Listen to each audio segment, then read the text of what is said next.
मुदाकरात्तमोदकं सदा विमुक्तिसाधकं कलाधरावतंसकं विलासिलोकरक्षकम् अनायकैकनायकं विनाशिते भदैत्यकं नदातु भातु नाशकं नमामि तं विनायकम्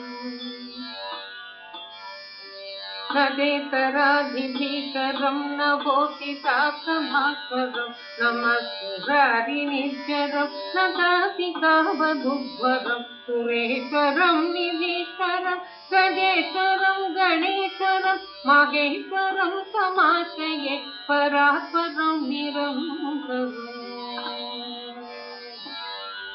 समस्तलोकशङ्करं निरस्तदेशकुञ्जरं वरे भवत्समर्थरं कृपाकरं क्षमाकरं मुदाकरं यशस्करं मनस्करं नमस्कृतं नमस्करोमि भास्करम् अकिञ्चनातिमार्जनं चिरन्तनोक्तिभाजनं पुरारिपूर्वनन्दनं पुरारिगर्वजर्वनं प्रपञ्चनाशभीषणं धनञ्जयादिभूषणं कपोलदानवारणं भजे पुराणवारणम्